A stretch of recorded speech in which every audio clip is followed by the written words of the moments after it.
तीन प्रकार के ताप है महाराज। दैहिक, जो शरीर से, दैहिक मतलब देह वाले ताप जो शरीर से मिलते हैं। बुखार आता है, घुटनों में दर्द होता है, कमर में दर्द होता है, तकलीफ होती है, खांसी आती है, कितने दैहिक ताप होते हैं ना। फिर दूसरा ताप कौन सा होता है? भौतिक ताप।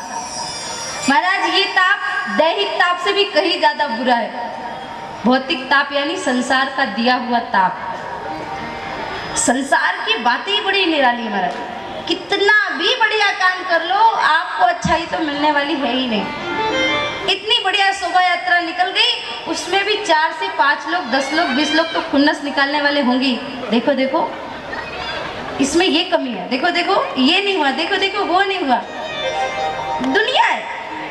अगर भक्ति नहीं करो तो कहेंगे देखो नास्तिक है, कुछ करता ही नहीं।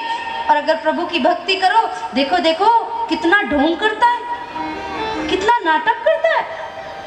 इसको लगता है जैसे यही वक्त पैदा हुआ दुनिया में, और तो हम लोग है ही नहीं। बताओ आदमी करे तो करे क्या। एक दिन पार्वती जी ने बड़ी जिद कर ली कि प्रभु जी पृथ्वी लोक घुमाओ, पृथ्वी लोक घुमाओ, पृथ्वी लोक घुमाओ। भगवान ने कहा मत जाओ देवी, तुम्हारे लिए वहां कोई जगह नहीं है, तुम रह नहीं पाओगे। बोले प्रभु जी चलो तो सही, मैंने सुना बड़ी सुंदर जगह है। चलो, गणपति जी ने भी जिद कर ली मुझे भी जाना है, चलो। तो नंदी पे सवार होकर के और चल पड़े। गणेश जी आगे बैठे और फिर पार्वती जी और फिर भोलेनाथ जी। जैसे ही पृथ्वी लोक पे आए, पहला मनुष्य दिखा और दूसरे मनुष्य को पीछे से बुला के देखा, देखो देखो इस निर्दयी व्यक्ति को, क्योंकि वेश बदल के गए थे तो कोई पहचान नहीं रहा था। बोले देखो देखो इस निर्दयी व्यक्ति को, एक बेचारे जीव पे 3-3 लदे हुए हैं। पार्वती जी ने कहा सुनते हो जी, नीचे उतर जाते हैं। नीचे उतर गए और भोलेनाथ जी ने कहा एक काम करो तुम, और गणपति जी को कहा दोनों बैठे रहो, मैं नीचे उतर जाता हूँ। नीचे उतर गए, जाने लगे तो उधर से कुछ औरतें गुजरी। बोले देखो ऐसी औरतें दुनिया में पैदा हो जाए ना तो पतिव्रत धर्म का सत्यानाश ही हो जाएगा। देखो तो सही, बेचारा पति पैदल चल रहा है और खुद चढ़ करके बैठी हुई है, शर्म नहीं आती इसको। पार्वती जी ने कहा क्या करूं। सुनते हो जी, मुझे ये दुनिया की गालियां नहीं सुनी, आप ऊपर बैठो, मैं नीचे चलती हूँ।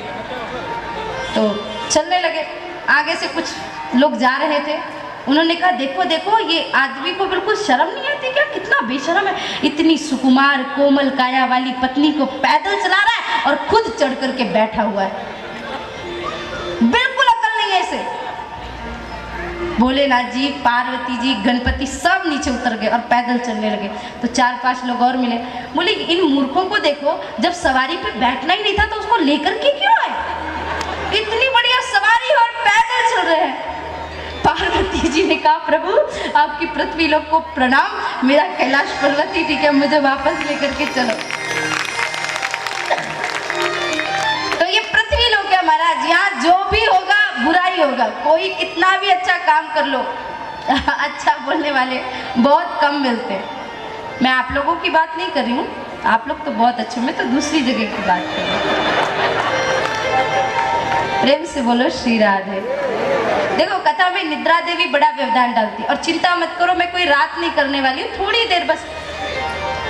कथा में निद्रा देवी व्यवधान न डाले, इसलिए राधे राधे बोलते रहना चाहिए, दोनों हाथ ऊपर उठा के बोलना चाहिए। प्रेम से बोले श्री राधे राधे राधे। तो ये दुनिया है। पहले अच्छा करोगे तो बुरा, और बुरा करोगे तो बुरा है। हाँ, इस दुनिया में लोग अपने सुख से सुखी नहीं होते, दूसरों के सुख से दुखी ज्यादा होते हैं। हाँ। वही समस्या, बगल वाले का घर 2 मंजिले का कैसे बन गया, भले मेरा 4 मंजिला बना है चलेगा, पर दूसरे का थोड़ा सा भी देखा नहीं जाता, जलन की भावना। तो ये इसको कहते हैं महाराज भौतिक ताप। और आखिरी ताप जो है वो दैविक ताप। शनि की 7.5 लगी है, भूकंप आ गया, बाढ़ आ गई, कोई भी त्रासदी हो गई, कोई भी दशा बुरी चल रही, तो दैविक ताप इसे कहते हैं।